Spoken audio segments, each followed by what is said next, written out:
ওই যুবক সঙ্গে সঙ্গে ডাক দিয়া বলে, এ পয়গম্বর, আমি একজন পেশাদার কাফন চোর। প্রতিদিন রাতে আমি কাফন চুরি করিয়া করিয়া বাজারের মধ্যে বিক্রয় করি। আজ মক্কা নগরীর মধ্যে একজন মাইয়েতকে দাফন করা হয়েছে। পুরা এই মক্কা নগরীর একজন সুন্দরী মেয়েকে, যে কিনা এখনো ভার্জিন, যার এখনো বিবাহ হয় নাই, ওই মেয়েকে আপনি নিজেই দাফন কাফনের ব্যবস্থা করেছেন। পয়গম্বর, আমি গত রাতে কাফন চুরি করার জন্য ওই গোরস্থানের মধ্যে যাইয়া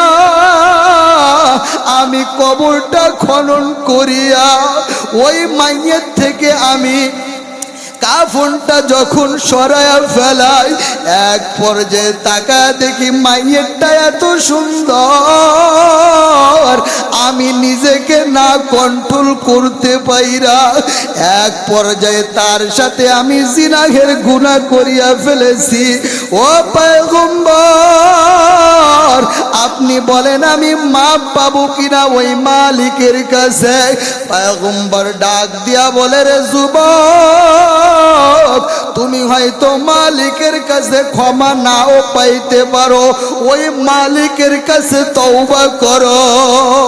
ওই যুবক যখন রাসূল আকরাম সাল্লাল্লাহু আলাইহি ওয়াসাল্লামের কাছে যখন শুনতে পাইল ওই যুবক মাপ পাওয়ার সম্ভাবনা নাই, যুবক সঙ্গে সঙ্গে জংলায় দৌড় দেয়। ওই জংলায় যাইয়া মালিকের সাথে দিদার লাগা বসে, আইয়ুহাল্লাযীনা আমানু তুবু ইলাল্লাহ, তুবু ইলাল্লাহি তাওবাতান নাসুহা। আমার আল্লাহ ডাক দিয়া বলে, হে আমার ইমানদার বান্দা বান্দির দলেরা, আমি তোদেরকে জানা দিলাম, তোরা এমন পরিমাণ ইবাদতের সহিত তোমরা গুনাহ মাফ করিয়া আমার কবরে আসবা, আমার সাথে দেখা করবা, তোমরা পরিপূর্ণ পাক সাফ হইয়া তওবা করিয়া করিয়া আমি মাওলার কাছে তোমরা আসবা। এইভাবে মালিক জানায়া দেয়া, আইয়ুহাল্লাযীনা আমানু তুবু ইলাল্লাহ তাওবাতান নাসুহা, হে আমার ইমানদার বান্দা বান্দির দল, তোমরা তওবা করিয়া আমার কাছে আসিও। তওবা যদি ভালো করিয়া যদি না করতে পারো, আমি মাওলার কাছে আইসা তোমরা ধরা খায়া যাবা। আমি মালিক সেই দিন তোমাদের কঠোর একটা বিচার করব, এই বিচারের দ্বারা তোমরা জাহান্নামে চলিয়া যাবা। এই জন্য দুনিয়ার মুসলমান ইমানদার আল্লাহর গোলামের দলেরা, হে আমার প্রিয় বাবাজিরা, আসেন তওবার মতো তওবা করি। তওবা যদি না করি আমরা বিদায় হয়ে যাই দুনিয়ার থেকে, কাল কিয়ামতের ময়দানে আমার আল্লাহ বলবে, হে নাফরমানের দলেরা, যা তোরা জাহান্নামের দিকে যা। হায়রে মুসলমান, আমি তুমি তো এমন কোন বড় গুনাহ করি নাই যে গুনার দ্বারা আমি তুমি জাহান্নামের মধ্যে চলিয়া যাব। ওই রাসূল আকরাম সাল্লাল্লাহু আলাইহি ওয়াসাল্লামের জামানার মধ্যে একজন কাফর চোর ছিল। ওই কাফর চোরের মতো তোমরা কোনো গুনাহ করি নাই যে মালিকের কাছে মাপ পাবো না।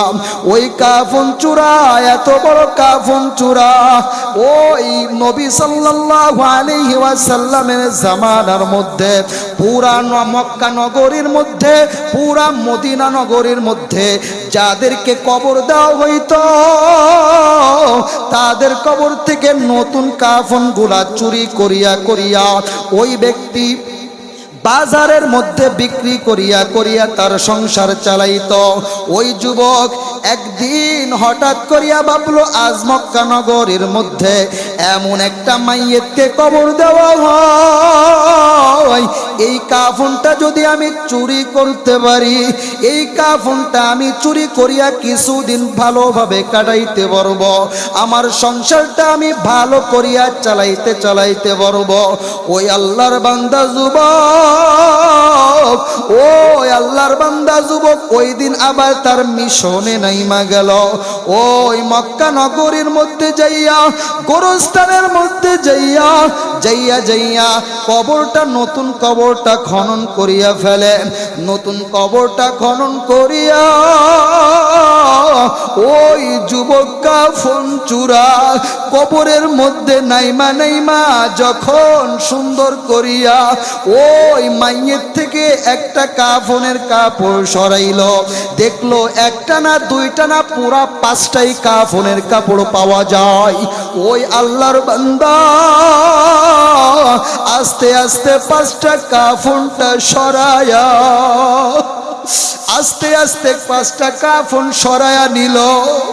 দেখার পরে 5টা কাফন সরায়া দেখে এমন একটা যুবতী নারী দেখা যায়, যেই নারীকে এই মক্কা নগরীর মধ্যে আগে কখনো দেখে নাই। এত সুন্দর নারী দেখা যায়। ওই আল্লাহর বান্দা ওই এক পর্যায়ে ওই নারীর সাথে, যুবতীর সাথে জিনা কইরা ফেলে। মনের খায়েশ মিটানোর জন্য এক পর্যায়ে ওই মাইয়েতের সাথে জিনা করিয়া ফেলে। জিনা করা অবস্থায় এক পর্যায়ে যখন ওই ব্যক্তি কাফন লইয়া যখন উপরে উঠিয়া আসবে, ওই ব্যক্তি মনের মধ্যে কেমন যেন বাড়ি মারে, কেমন যেন ওই মাইয়েত বলতেছে, হে যুবক তুই আমাকে কেমন যেন এই সমস্ত মুর্দারদের মধ্যে আমাকে নাপাক করিয়া রাইখা গিলি।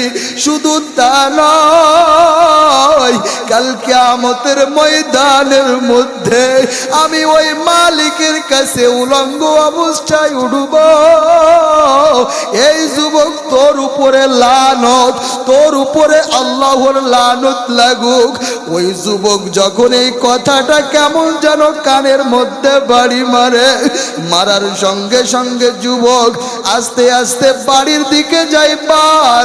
বারবার কানের মধ্যে ওই কথাটা বাজে, যুবক তুই লানত হয়ে যাও, আমাকে হাজার মুর্দারদের মধ্যে আমাকে উলঙ্গ কইরা গিলি। আমি কাল কিয়ামতের ময়দানে মালিকের কাছে কিভাবে উঠব। ওই যুবক পাগলের মতো হইয়া রাসূল আকরাম সাল্লাল্লাহু আলাইহি ওয়াসাল্লামের দরবারের দিকে যায়। প্রতিমধ্যে হযরত আবু বকরের সাথে দেখা হয়ে যায়, হযরত ওমরের সাথে দেখা হয়ে যায়। ওমরকে বলে, আবু বকরকে বলে, রে ভাই আমি জীবনে এমন একটা বড় গুনাহ কইরা ফেলছি, এই গুনার জন্য আমি কি মালিকের কাছে ক্ষমা পাবো? তখন ওমর বলে, যাও রাসূল আকরাম সাল্লাল্লাহু আলাইহি ওয়াসাল্লামের দরবারে যাইয়া তুমি জিজ্ঞাসা করো। আলীও বলে, আবু বকর জানায় দেয়, যাও তুমি পয়গম্বরের দরবারে যাও। ওই যুবক পয়গম্বরের দরবারে যাইয়া ডাক দিয়া বলে, পয়গম্বর আমি জীবনে বড় এক গুনাহ করিয়া ফেলছি। ও পয়গম্বর আপনি বলেন আমি মাপ পাবো কিনা? পয়গম্বর ডাক দিয়া বলে, রে যুবক তুমি কি এমন গুনাহ করেছো? তুমি কি চুরি করেছো? বলে, না না পয়গম্বর আমি চুরি করি নাই। তাহলে তুমি কি ডাকাতি করেছো? বলে, না পয়গম্বর আমি ডাকাতিও করি নাই। তাহলে তুমি কি খুন রাহাজানি অত্যাচার করেছো? অন্যের উপরে জুলুম করেছো কিনা আমাকে বলো। পয়গম্বরকে ওই যুবক ডাক দিয়া বলে, রে পয়গম্বর আমি এমন একটা গুনাহ করিয়া ফেলছি, দুনিয়ার মধ্যে সব থেকে মনে হয় আমি বড় পাপী হয়ে গেছি। পয়গম্বর বলে, তুমি বলো কি গুনাহ করেছো? ওই যুবক সঙ্গে সঙ্গে ডাক দিয়া বলে, এ পয়গম্বর, আমি একজন পেশাদার কাফন চোর। প্রতিদিন রাতে আমি কাফন চুরি করিয়া করিয়া বাজারের মধ্যে বিক্রয় করি। আজ মক্কা নগরীর মধ্যে একজন মাইয়েতকে দাফন করা হয়েছে। পুরা এই মক্কা নগরীর একজন সুন্দরী মেয়েকে, যে কিনা এখনো ভার্জিন, যার এখনো বিবাহ হয় নাই, ওই মেয়েকে আপনি নিজেই দাফন কাফনের ব্যবস্থা করেছেন। পয়গম্বর, আমি গত রাতে কাফন চুরি করার জন্য ওই গোরস্থানের মধ্যে যাইয়া আমি কবরটা খনন করিয়া ওই মাইয়ের থেকে আমি কাফনটা যখন সরায়া ফেলাই, এক পর্যায়ে তাকায় দেখি মাইয়েরটা এত সুন্দর, আমি নিজেকে না কন্ট্রোল করতে পাইরা এক পর্যায়ে তার সাথে আমি জিনাহের গুনাহ করিয়া ফেলেছি। ও পয়গম্বর, আপনি বলেন আমি মাপ পাবো কিনা ওই মালিকের কাছে? পয়গম্বর ডাক দিয়া বলে, রে যুবক, তুমি হয়তো মালিকের কাছে ক্ষমা নাও পাইতে পারো, ওই মালিকের কাছে তওবা করো। ওই যুবক যখন রাসূল আকরাম সাল্লাল্লাহু আলাইহি ওয়াসাল্লামের কাছে যখন শুনতে পাইল ওই যুবক মাপ পাওয়ার সম্ভাবনা নাই, যুবক সঙ্গে সঙ্গে জংলায় দৌড় দেয়। ওই জংলায় যাইয়া মালিকের সাথে দিদার লাগা বসে মাওলাকে ডাক দিয়া বলে, ও আল্লাহ, আপনি তাকায় দেখেন আমার হাতের দিকে, হাত দুইটা নাপাক। ও দয়ার আল্লাহ, আপনি তাকায় দেখেন আমার পায়ের দিকে, পা দুইটাও নাপাক। ও দয়ার আল্লাহ, আপনি তাকায় দেখেন আমার জিহ্বার দিকে, জিহ্বাটাও নাপাক। ও দয়ার আল্লাহ, আপনি তাকায় দেখেন আমার কানের দিকে, কান দুইটাও নাপাক। ও দয়ার আল্লাহ, আপনি তাকায় দেখেন আমার জিসমের দিকে, আমার জিসমটাও নাপাক। ও দয়ার আল্লাহ, আপনি আমাকে ক্ষমা করিয়া দেন, আর কোনদিন আমি এই গুনাহ করব না। মালিকের কাছে এক পর্যায়ে দিদার লাগাই, একদিন না, দুই দিন না, এক পর্যায়ে অনেক দিন টানা মালিকের কাছে ক্ষমা চাইল। এক পর্যায়ে আমার আল্লাহ দেখলো আমার ওই বান্দা আমার কাছে ক্ষমা চাই, আমি তাকে ক্ষমা করিয়া দিই। জিবরিল আমিনকে ডাক দিয়া বলে, রে জিবরিল, তুই কই, এদিকে আয়, যা পয়গম্বরের কাছে তুই শোনায়া আয়, যেই যুবক জিনা করেছিল মাইয়েতের সঙ্গে, আমি ওই যুবককে ক্ষমা করিয়া দিয়েছি। আমার মাওলার নিজ গুণে আমি ক্ষমা করিয়া দিলাম। কারণ জানোনি জিবরিল, আমার একটা নাম রহমান, আমার একটা নাম রহিম, আমার একটা নাম মালিক, আমার একটা নাম কুদ্দুস, আমার একটা নাম সালাম, আমার একটা নাম জব্বার।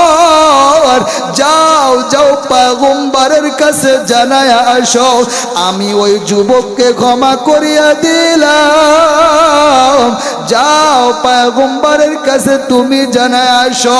জিবরিল আমিন এক পর্যায়ে পয়গম্বরের কাছে আইসা পয়গম্বরকে ডাক দিয়া বলল, এ পয়গম্বর, আপনি যে জানেন একটা যুবক আপনার কাছে এসেছিল, ওই যুবক জিনা করিয়া ফেলছিল এক মাইয়েতের সঙ্গে। ওই যুবককে আমার আল্লাহ ওই যুবককে মাফ করিয়া দিয়েছে। যান তাকে এই সুসংবাদটা আপনি জানায়া দেন। তখন রাসূল আকরাম সাল্লাল্লাহু আলাইহি ওয়াসাল্লাম সাহাবায়ে কেরামদেরকে ডাক দিয়া বলে, রে সাহাবায়ে কেরামরা, তোমরা কই? তোমরা যাও ওই যুবককে জানায়া দাও যে আমি ওই যুবককে ক্ষমা করিয়া দিয়েছি। যাও ওই যুবক ওই পাহাড়ের অমুক জায়গায় মালিকের সাথে দিদার লাগায়। যাও যাও রে সাহাবা, যাও ওই যুবককে জানা দাও মালিক তাকে ক্ষমা করিয়া দিয়েছে। সাহাবায়ে কেরাম এক পর্যায়ে যাইয়া ওই কাফন চূড়াকে ডাক দিয়া বলে, এ কাফন চূড়া, হে ভাই, তোমাকে আল্লাহ তাআলা ক্ষমা করিয়া দিয়েছেন। এই মাত্র জিবরিল আসছিল, ওই জিবরিল জানা দিয়েছে পয়গম্বরের কাছে তোমাকে ক্ষমা করিয়া দিয়েছে আমার আল্লাহ। তুমি মালিকের কাছে শুকরিয়া আদায় করিয়া করিয়া ফেলো। এক পর্যায়ে ওই ব্যক্তি রাসূল আকরাম সাল্লাল্লাহু আলাইহি ওয়াসাল্লামের দরবারে আইসা রাসূলকে ডাক দিয়া বলে, রে পয়গম্বর, আপনি আমাকে নিজের খাদেম বানায় নেন। আমি জীবনে এমন আর কোনো গুনাহ করতে চাই না। হে পয়গম্বর, আপনি আমাকে নিজের খাদেম বানায় নেন। এক পর্যায়ে রাসূল তাকে খাদেম বানায় নিল। হে দুনিয়ার মানুষ, আমার এই কথা বলার একটা মাত্রই উদ্দেশ্য, তুমি আমি তো এই কাফন চূড়ার মতো এমন কোন গুনাহ করি নাই যেই গুনাহ নিয়া ওই মালিকের কাছে তওবা করলে ওই মালিক ক্ষমা আমাদের করবে না। এ দুনিয়ার মানুষের দলেরা, তোমরা মালিকের কাছে ক্ষমা চাও, মালিকের কাছে ক্ষমা চাও। আমার আল্লাহ জানা দিয়েছেন, এ ইমানদার আল্লাহর গোলামের দলেরা, তোমরা ইবাদত করিয়া করিয়া আসিও। আল্লাহ তাআলা জানা দেয়, ইয়া আইয়ুহাল্লাযীনা আমানু তুবু ইলাল্লাহি তাওবাতান নাসুহা। তোমরা আমার কাছে খালেস দিলে যদি তওবা করতে পারো, আমি আল্লাহ তোমাকে অবশ্যই ক্ষমা করিয়া দিব। এই জন্য দুনিয়ার মুসলমান ইমানদার আল্লাহর গোলামের দলেরা আজ থেকে তওবা করব, আজ থেকে ইরাদা করব, জীবনে যত গুনাহ করেছি মালিকের কাছে আমি তুমি ক্ষমা চাবো।